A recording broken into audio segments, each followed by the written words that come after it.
Bueno, está en línea Ignacio Montes de Oca, periodista, escritor, a quien, bueno, le agradecemos realmente que nos dé un rato de su tiempo para compartir en la 99.9. Ignacio, buen día, ¿cómo estás? ¿Qué tal? Buenos días, un gusto.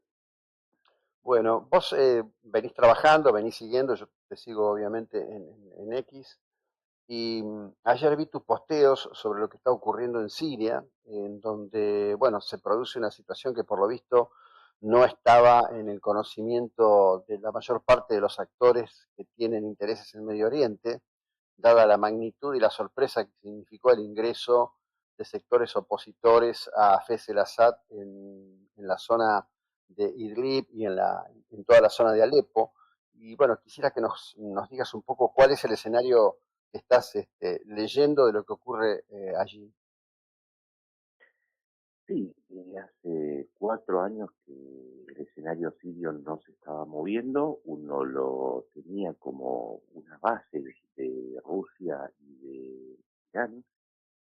De repente aparece este grupo, el Hayat Tahrir al-Sham, le vamos a decir, vamos a usar las siglas porque si no se puede todo muy complicado, haciendo una ofensiva. Avanzó una cantidad enorme de territorio sobre lo que se consideraba ser una zona segura del régimen de Al-Assad en Alepo. Y a Ujú, partir de ahí empezamos a entender que este conflicto se reavivaba, tan importante como el que sucede al sur, de la disputa entre Israel y Irán a través de grupos iraníes Hamas, Hezbollah, y se sumó una serie de grupos pro-turcos, se sumaron a la lucha los kurdos.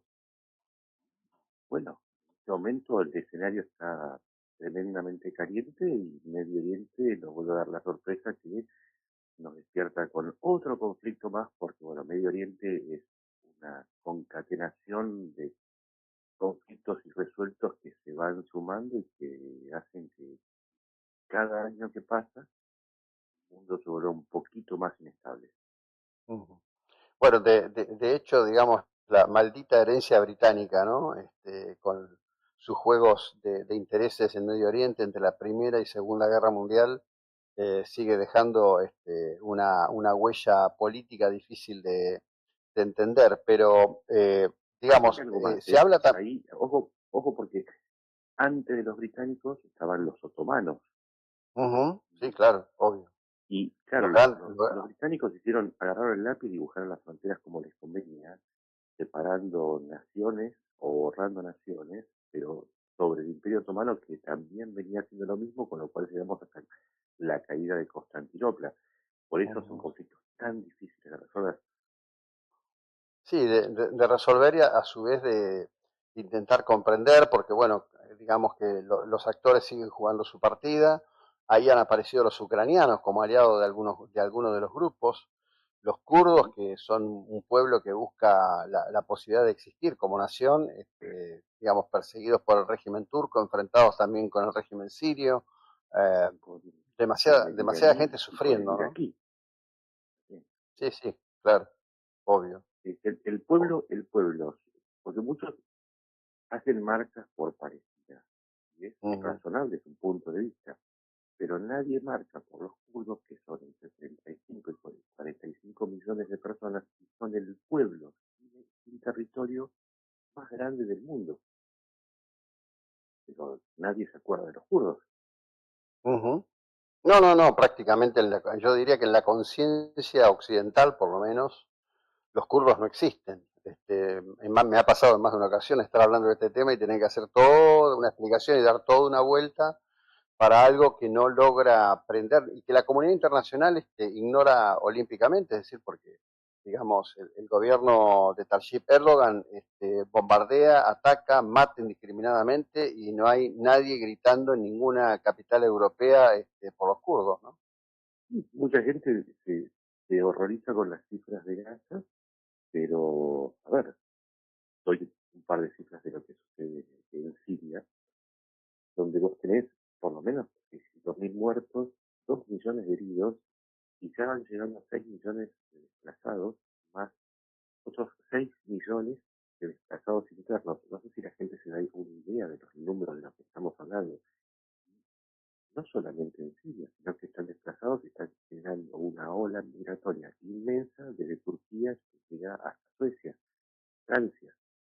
Entonces estamos hablando de una catástrofe que, como vos decís, quizás a veces estamos preocupados por si, no sé, y yo lo entiendo, ¿eh? Yo no quisiera que todo Ujú. el mundo piense como yo, me sería un poco autoritario. Pero a veces nos preocupamos si la vedette tal está con el futbolista tal, no nos damos cuenta de la dimensión de los desastres que estamos pasando por alto y a veces nos volvemos un poco parroquianos, así que celebro que estemos hablando de este tema, Paulino.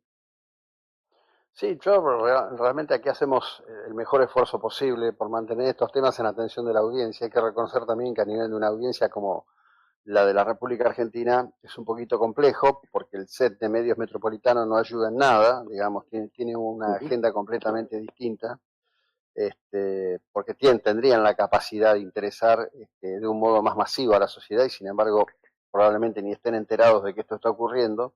Y te quiero Y por ahí no preguntar se por enteran, algo perdóname, en... pero no se Sí, enteran que decime. el precio del combustible o de los alimentos sube precisamente por lo que está pasando, pero, Ujú. insisto, yo los entiendo, pero le van a subir los precios cotidianos, algo que no va a suceder por el romance fallido o no de dos personajes. Eso quizás es Sí, bueno sí. explicárselo a la gente. Bueno, es una constante, digamos, de un modelo, yo creo que es un modelo de comunicación que está agotado, pero que en definitiva persiste, no por nada, cada vez más gente va buscando opciones en las redes o va buscando opciones en el streaming, etcétera, Ah, de por dónde entrarle a tener una dimensión distinta de las cosas. Te quería preguntar por una cuestión específica, de la información que has estado recabando, buscando. ¿Ves elementos de que los grupos que han ingresado tanto en Alepo como en Idlib estén persiguiendo cristianos? sí, por supuesto. A ver, Ujú, vamos a hacerlo de una manera muy sencilla, muy esquemática, porque es muy complejo el conflicto. Hay dentro de Siria, hay un 8% de grupos minoritarios. El mayor grupo minoritario después de los kurdos son los cristianos. Entonces, hay cristianos ortodoxos griegos, ortodoxos rusos y cristianos, digamos, romanos. ujú, Los grupos cristianos tuvieron que buscar, por un lado, el refugio o la protección del régimen de Al-Assad porque eran perseguidos por los salafistas. Los mm, salafistas son los grupos musulmanes sunitas más radicalizados. Este grupo que atacó a Alepo proviene de Al-Qaeda. Al-Qaeda, la gente ujú. recuerda el ataque a las torres en Ujú, Estados Unidos, son los mismos, están extremadamente radicalizados. Y otros grupos fueron a buscar el respaldo de los kurdos. Los kurdos, si bien se defienden en una zona llamada Rojava, también albergan a milicias cristianas que se tuvieron que armar porque eran perseguidos. Y de hecho, para dar una cifra para que la gente lo entienda, en Siria, cuando comienza la guerra civil, en el año 2011, existían 2 millones de cristianos. Hoy quedan 600.000. Los que no ujú, fueron muertos tuvieron que salir del país.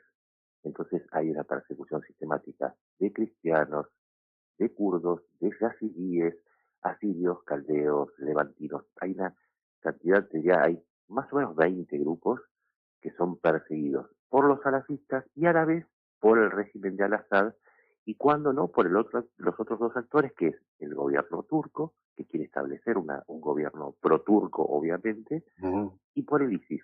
El ISIS también forma parte de este escenario. Entonces, hasta te diría, mira, hasta los judíos, había una comunidad de judíos, hoy quedan 200. Este es el Claro. escenario de persecución religiosa en donde todos tratan de homogeneizar a su favor y decir quiero que solamente queden los míos. Y las masacres continúan desde el año 2011.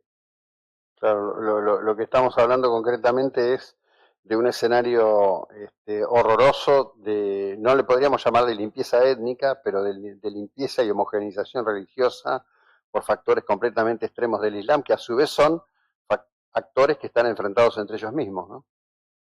Exactamente, porque esto es también una guerra en el Islam y para que la gente lo entienda, hay tres grupos islámicos, cuatro grupos islámicos. Unos que obedecen a Turquía, que es un islam que pone a la religión en función del proyecto político. Los sunitas, que son la mayoría del mundo islámico, que obedecen básicamente a Arabia Saudita y Emiratos Árabes Unidos, que tienen una propuesta más conservadora. Los chiitas, que obedecen a Irán, por eso Irán respalda al régimen de Ujú, Al-Assad y se maneja con Hezbollah en la zona, y el cuarto grupo, que es aún más extremo, más brutal, que es el ISIS, que a su vez tiene algunas coincidencias con los salafistas. Entonces tenemos una guerra civil dentro del Islam en la que están pagando todos los que están presentes en este escenario. Bueno, te agradezco enormemente el tiempo y la ilustración de esto, que nos ayudes a llevar este tema a la atención de nuestra audiencia. Que tengas un lindo día, Nacho. Gracias, es muy amable. Y gracias por eso, llamado. Un abrazo grande.